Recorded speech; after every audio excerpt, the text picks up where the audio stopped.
Hello everyone, welcome to the first section on convergence testing.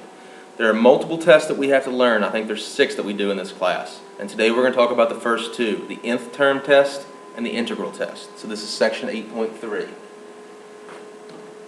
What do I mean by tests for convergence? These are used to tell whether an infinite series either converges or diverges. Be very careful how the test is worded.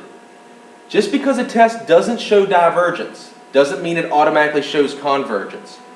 Just because you can't say it diverges doesn't mean that it does converge. It can only do what it says it can do. Okay? Today we're only going to talk about the nth term test and the integral test. And we're going to use these 2 tests to see if it converges or diverges or whatever the test says. So nth term test. If the limit of the nth term does not converge to 0 as you go to infinity, then it must diverge. Now let's think about what this says and be very, very specific here. If it doesn't go to infinity, if it doesn't go to 0 as you go to infinity, then it diverges. I don't know if it converges if it does go to 0.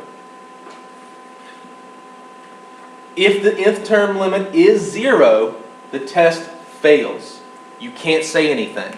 Just because you don't know that it diverges doesn't mean that it still can't diverge. You just can't prove that it diverges. Let's take a look at this one. Let's take the limit as n goes to infinity. If I do the limit as n goes to infinity, I get infinity. That's not 0. Because it's not 0, it diverges. Nth term test is the easiest test. Let's take a look at this one. This looks a little funny. Those are called factorials, and we're going to do a lot of talk with the factorials.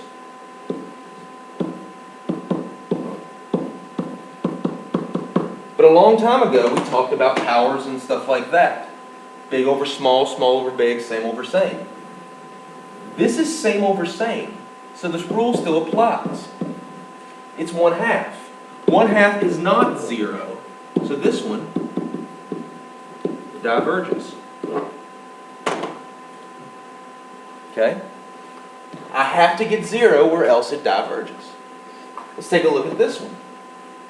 If I do the limit as n goes to infinity of 1 over n, I get, what is 1 over infinity? I get 0. Now that doesn't necessarily mean it converges. What that means is the test fails.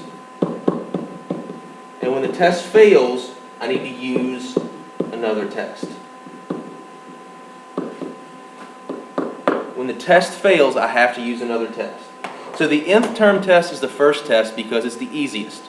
Look at it, see what happens as you go to infinity. If you don't get 0, it diverges. You cannot prove convergence with the nth term test.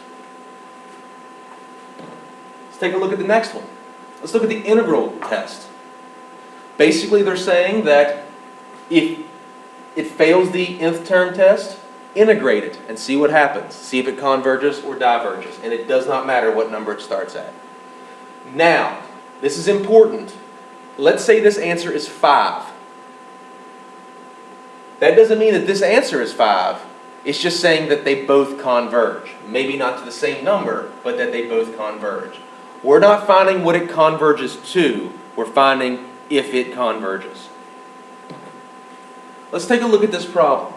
Does this converge or diverge? Well, the very first thing we need to do is the nth term test. If you do an infinite limit here, I've got small over big, and that's 0. 0 means the test fails. I can't use the nth term test. I've got to use the integral test. So let's use the integral test. So let's do the integral from 1 to infinity of n over n squared plus 1 dn. This is an improper integral, so I should do a limit here, but I'm going to kind of just use a little bit of shorthand and skip that part. So we're going to say u is equal to n squared plus 1, du is equal to 2n. That means I need a 2 and I need a 1/2. So that's 1/2.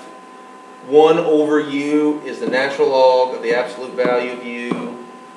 That means that it's 1/2 the natural log of the absolute value of n squared plus 1. Evaluated from 1 to infinity. Okay? Well, let's start plugging some things in. If you plug in infinity, you get 1/2 the natural log of infinity. I can stop right there. What is the natural log of infinity? It's infinity. So that diverges. I can stop once I get to an infinity. So this problem, by the integral test, diverges. Let's take a look at this one. Does it converge or diverge? The easiest test to try is the nth term test. But if you plug in infinity, you get 1 over infinity, which is 0, and that test doesn't work. Remember, nth term can only tell you if it diverges. If you get 0, it doesn't tell you anything. So let's try the integral test. I rewrote that like that. So that's the integral from 1 to infinity of x. This is x to the 3/2, and because it's on bottom, it's negative 3/2 dx. If you integrate that, you get x to the negative 1/2, negative 2 in front, evaluated from 1 to infinity. Better way to write that would be negative 2 over the square root of x from 1 to infinity. Well, what happens here? That's negative 2 over the square root of infinity is still infinity, minus negative 2 over 1. What is negative 2 over infinity? That exists. Negative 2 over infinity is 0 plus 2. I did not get infinity. Because I did not get infinity, since I didn't get infinity, that tells me it converges. Now, I can't say it's convergent to 2, I can just say that it converges.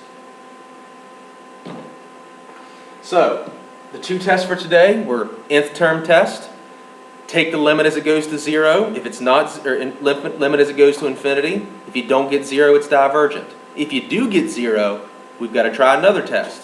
Take the integral and see what you get. If you get a number, it's convergent. If you don't get a number, it's divergent. If you get infinity, it's divergent. We'll keep going with these tests next time.